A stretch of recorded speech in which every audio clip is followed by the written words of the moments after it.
কমেন্টে রিপ্লাই পাই না। না আপু আজকে টাকা লাগবে না, এই যে কমেন্টসে রিপ্লাই করে দিয়েছে। বলো তো।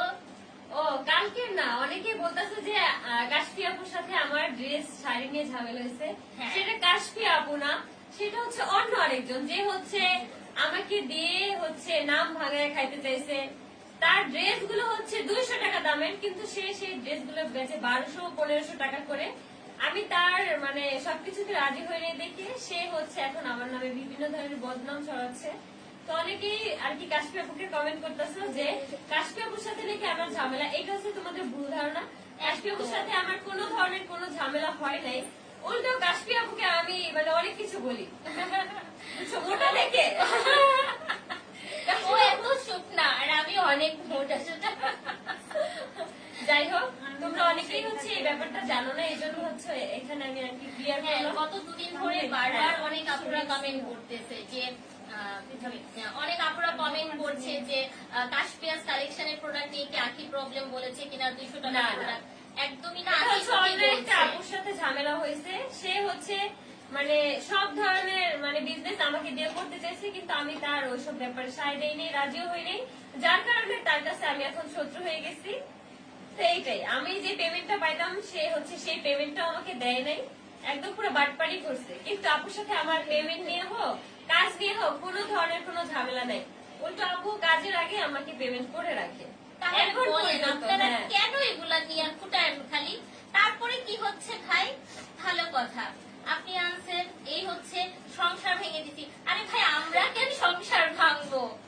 আপুর সাথে আমাদের মানে আমার এই দুই আপুর সাথে আমার শুধু কাজের ব্যাপারে আলোচনা হয়। এমনি আদার্স আমি যাদের সাথেই কাজ করি না কেন শুধু কাজের ব্যাপারে আলোচনা হয়। আদার্স কোনো পার্সোনাল ব্যাপার কেউ আমাকে জিজ্ঞেস করেও না, আর আমিও বলি না, কারণ এটা হচ্ছে একান্তই আমার ব্যক্তিগত ব্যাপার। আশা করছি আপনারা ক্লিয়ার হয়েছে এই ব্যাপারটা অন্তত পক্ষে। আমার সংসারের মানুষজনই যদি ঠিক না থাকে, ওনারা সংসার ভাঙার কি? ওনাদের তো আমি শুক্র আজকে 2 দিন চিনি, তাই না? ওনাদের সাথে তো এতদিন পরিচয় ছিল না, কিভাবে ওনারা আমার সংসার ভাঙলো? এটা কখনোই আসলে বলবেন না যে কেউ তো কারো সংসার ভাঙে না। একজন যদি একটা কাজ করে এটা আরো এপ্রিসিয়েট করবেন। আপনারা যেমন আগে এপ্রিসিয়েট করেছেন যে হ্যাঁ মন আপু খুবই, অবশ্যই সবাই করেছে, সবাই এপ্রিসিয়েট করেছেন যে মন আপু অনেক খুশি আমরা যে আপনি হচ্ছে আখিকে দিয়ে একটা সুযোগ করে দিয়েছেন, কাজ করছে খুব ভালো।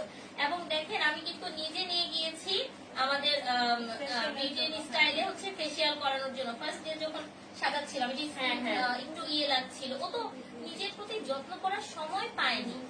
আপনারা যে বলছেন যে মোনাপু একটু আড্ডা দিও, এই যে আজকে কিন্তু এই জন্যই আপনাদের জন্য একটা স্পেশাল লাইভ আছে, কথাগুলো জানাচ্ছি আমরা। তো ও কিন্তু নিজের যত্ন নিচ্ছিল না, তো আমি বললাম চলো তোমাকে নিয়ে একটু ফেসিয়াল করাই নিয়ে আসি। তখন তো আপনি পুরো সারপ্রাইজ, তাই না? দেখে পুরাই সারপ্রাইজ। এই জন্য অনেক অনেক ধন্যবাদ। কাশফিয়াস কালেকশন কিন্তু বিউটিন স্টাইলকে ফার্স্ট যে রেখেছিলেন, উনি হঠাৎ সারপ্রাইজের মতো সারপ্রাইজ করে দিয়েছিল আখি আপুকে নিয়ে যে বিউটিন স্টাইলে। তারপর থেকে কিন্তু আমাদের একসাথে বারবার আপনারা দেখছেন। ইনশাআল্লাহ আরো দেখবেন আমাদেরকে। ঈদের আগে রাতে পাশের বাসার ভাবিটা কে আসলে? পাশের বাসার ভাবি যে কে? হ্যাঁ কালকে আবার আমার নামে কথা বলতেছে, বুঝছো? হ্যাঁ ওই ভাবিটার নাম মেনশন করেন তো এখানে একটু। না থাক, ওনার নামই তো আমি জানি না, তাহলে বুঝলো নাকি আমি কতটা প্রায়োরিটি দিচ্ছি? আমি আজ পর্যন্ত নামই জানি না, তাহলে বুঝবো নাকি আমি কতটা প্রায়োরিটি দিচ্ছি? না না একটু নাম বলার দরকার ছিল, যে এখানে একজন লিখছে আর ওই যে পাশের বাসার ভাবি রে পাইলে লাঠি দিতাম, মানে ওই পাশের বাসার ভাবি আমরা সবাই জানি ওনার নাম হচ্ছে শেষরা পাশের বাসার ভাবি। আমি ওনার নামই জানি না, অথচ উনি বলে আমি নাকি তার যোগ্য নাকি না। উনি আমার ধারে কাছে আসার যোগ্য হতে পারবে? ওনার ব্যাকগ্রাউন্ড কি আমার ফ্যামিলির ব্যাকগ্রাউন্ডের কোনো ধারে কাছে আসতে পারবে না, যার কারণে ওনার সাথে আমি এতটা বেশি মিশতাম না। কারণ যেগুলারে যতটা মানে যেগুলো লাই দিতে হয় সেগুলো আমি লাই না, যেগুলো লাই দিতে হয় না ওগুলোর সাথে আমি মিশিও না। এগুলো মনে হয় বুঝতে পারে না উনি বাসায় থাকা, বুঝতে পারে না। আচ্ছা রিপা আপু বলছে আমার সাথে কিভাবে কন্ট্যাক্ট করবেন? আমাদের পেজে দেওয়া নাম্বার আছে, আপুরা অ্যাড্রেস আছে। আরেকটা কথা, আমাদের পেজে দেওয়া নাম্বার আছে, অ্যাড্রেস আছে, ওখানে কিন্তু আপনারা কন্ট্যাক্ট করতে পারবেন। আমার বোন ওই দিন বলতেছিল যে আমি হচ্ছে একটা পোস্ট দিব, কারণ ওই পাশের বাসার ভাবি হচ্ছে আমাকে নিয়ে অনেক ভুল মন্তব্য করে, যেগুলো হচ্ছে পোস্ট করবো। আবার কিছুক্ষণ পরে বলতেছে বোন আমার রুচিতে আসে না, আমি যে পোস্ট করবো। ওই পাশের বাসার ভাবিটাকে একটু ক্লিয়ার করলে কিন্তু এগুলো হচ্ছে আমাদের মানে হচ্ছে যার কারণে হচ্ছে আমাদের বাসা থেকে অনেক কিছু নিয়ে যায়, যখন যা দরকার লাগে। ওনার মেয়ের হচ্ছে সেরেলাক কিনতে পারে না, দুধ ডাইপার কিনতে পারে না, আমার ছেলের ডাইপার নিয়ে যায়। আমি যেদিন চলে আসছি সেদিন আমাদের বাসায় গেছে ডাইপার আনার জন্য, যে ভাবি কি কোনো ডাইপার রেখে গেছে, আয়েশের কোনো ডাইপার আমার মেয়ের লাগতো। রাত 2টা বাজে গিয়ে তারপর হচ্ছে বাটিতে করে একটু একটু করে সেরেলাক নিয়ে যায় মেয়ের জন্য। এগুলো আমি কখনো বলি না, কিন্তু উনি যেই কথাটা বললো যে আমি হচ্ছে আমার ছেলের দুধ ডাইপার জন্য আমি নাকি আমার সতীনের পায়ে ধরবো। হ্যাঁ, আমি আমার সতীনের পায়ে ধরতেই পারি, সে আমার সতীন। আপনি তো দুধ ডাইপার এভাবে নিতে পারেন, আপনাকে আমরা দান করি, বিদায় হচ্ছে আপনি নিয়ে যান, ঠিক আছে? এখন আর আমার বোন আমাকে থামতে বলতেছে, আমার বোনের কথা রাইট অনেক বেশি, কারণ লাইভে থাকা অবস্থা অনেকেই বলে বাদ দাও বাদ দাও, তারপর হচ্ছে সেই পেছাল পারে, কিন্তু আমার মাঝে বাসায় মাঝে বলতেছে, মাঝে একটু বলতে হয় না, বলে হ্যাঁ, তো না, না বলে না, বলতেছে। আর ভাই মানে ওদের লাইভ দেখলে আপনার মন চাইবো যাইয়া কয়টা মানে আচ্ছা, আছে। এরকম কিছু একটা তখন আছে, বলবা যাই হোক। থাপ্পড় মারুঙ্গি সালা থাপ্পড় মারুঙ্গি এই আজকে আমাকে এই গানটা একটু ভিডিও নিব, ঠিক আছে? আচ্ছা আসলে আসলে আজকে আমি এই গানটা একটু সিরিয়াস ভিডিও না, নিব। আমি না চিনি না। হ্যাঁ, আমরা কিন্তু ওদেরকে চিনি না, এটা আমাদেরকে নাম ছিল না, শোনো, আমি তোমাদের কাছে যদি কুটনি হতাম আমি তাহলে সবকিছু এসে বলতাম, তাহলে তোমরা এতক্ষণে চিন্তাও। কিন্তু আমার মধ্যে এগুলো নাই, যার কারণে আপুরা নিজে থেকে বলতেছে এটাকে এটাকে। আর এই আপুর সাথে তো তেমন কোনো কথাই হয় না আমার, মানে আমার বাসার তেমন একটা পার্সোনাল ম্যাটারে কথা হয় না, বাট ওই পাশের পাশের ভাবি আর কত ভাবিরা আছে সবাই কিন্তু আমাদেরকে অনেক ডিস্টার্ব করতেছে, যার জন্য আপু শোনো, ওনাকে যে আমি মুটকি বলি না, এই জন্যই বলি। ওই আপুকে কেন হ্যাঁ, মানে পাশের বাসার ভাবির মতো আরে না, কই পাশের বাসার ভাবি ওই আর কই পাশের আমাদের পাশের ভাবি, তবে অনেক আপুরা হচ্ছে কিন্তু পাশের বাসার ভাবিকে নিয়ে কিন্তু আমরা প্রতিনিয়ত কমেন্টস এর শিকার হচ্ছি, ভিন্ন ভিন্ন কমেন্টস আমাদের হ্যাঁ, মানে সবাই একটাই বলে যে আপুকে কেন লাথি মারো না, কেন ইয়ে করেন ওই ভাবিকে। আসলে কি আমরা ওরকম মেন্টালিটি না, তো যার কারণে এই জন্য আমরা সবাই তো পারি না। সবকিছু পারে না, একটা ক্লাস মেইনটেইন করতে এখন হয়, সবাই আর হচ্ছে সবার দেখতে থেকে দেখতে সবকিছু আসে। ওদের উপরে এত মানে রাগ, এত ক্ষোভ। আমার মনে হয় রাস্তাঘাটে বের হলেই হয়তো মাইকটাই খাবে কোনো একদিন, এটা আর কি আমরা নিউজে পাবো। আচ্ছা দীপা আপু তারা পাশের বাসার ভাবিরে দেখলে চড়াইতে মন চাই, ফাঁসির মহিলা একটা। আপু আপনিও পাশের বাসার ভাবিকে চিনেন, কিন্তু আমি তো চিনি না, আমি কে চিনি সেই না। পাশের বাসার ভাবি, আমরা একটু চিনতে চাই। আচ্ছা আমরা পাশের বাসার ভাবির বাদ দিই। আচ্ছা কয়দিন পর দেখা যাবে ওই পাশের বাসার কি চামচি তিশার, আচ্ছা ওইটা কি করে না করে জানি না। ওইটা এখন তো তাদের ব্যক্তিগত ব্যাপার, এই সবগুলা মানে আমাদের এখন এই লাইভের মধ্যে এসে আমাদের লাইভটা আমরা কোনোভাবেই নষ্ট করতে যাবো না। 1000 কমেন্ট করলাম। আয়াস কেমন আছে? প্লিজ বলতে পারেন। আপু আলহামদুলিল্লাহ, তোমাদের সবার দোয়া আয়াস অনেক অনেক ভালো আছে।